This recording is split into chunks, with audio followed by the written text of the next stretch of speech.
New on AM Extra, today is the last day to mark Human Trafficking Awareness Month, and one man is helping to break the silence of abuse by creating a voice for the voiceless. John Michael Lander is the founder of An Athlete's Silence, and he joins us live to share his story.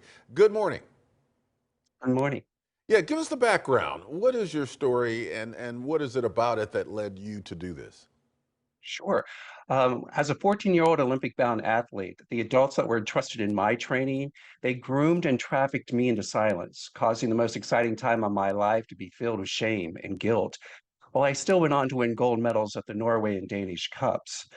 So my story started when I was at going to the Junior Olympics, and a lawyer found a story in the newspaper and started talking to my mother and groomed my mother, telling her that I was the only way to go to the Olympics would be through them, a group of professional men who would help support and sponsor my training and traveling.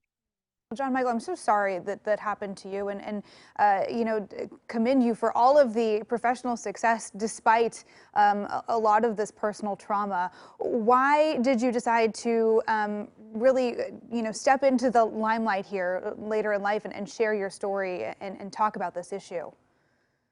Well, I really feel that a lot of men who have been sexually abused as children do not come forward with speaking because of the fear of reporting and how hard it is to disclose that, and how easy it is to disguise sexual abuse as hazing, initiation, and rite of passage.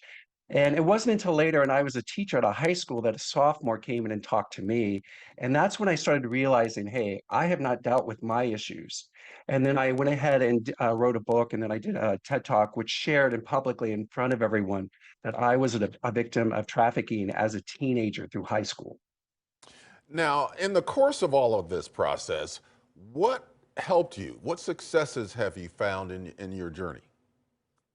Well, creating an athlete silence gave me the chance to hear other athletes who were talking about their issues, were afraid to come forward. And then I also became a board member of the Army of Survivors, which is started by the Nasser victims.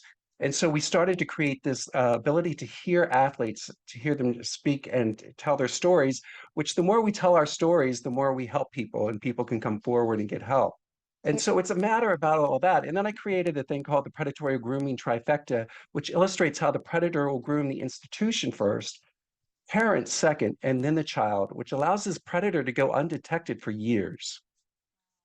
It's one of those things where we think we have an understanding of human trafficking or sexual abuse and where we see it, but I'm sure that there are so many scenarios that people just might not be aware of, where this can take place. What advice do you have for athletes and parents who are watching today?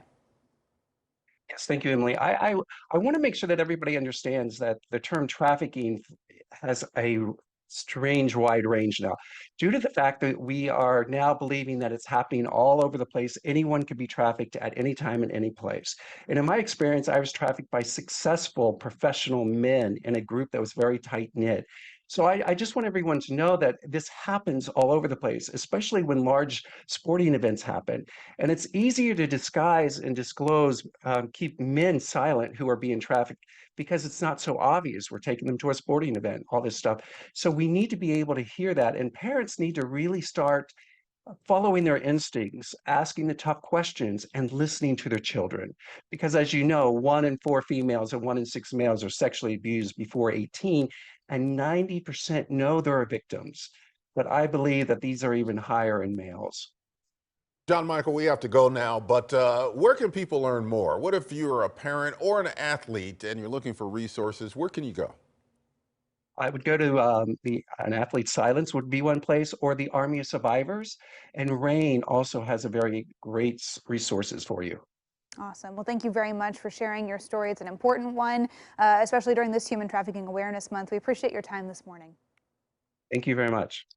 And for more information, we'll post links in the AM Extra section on coin.com.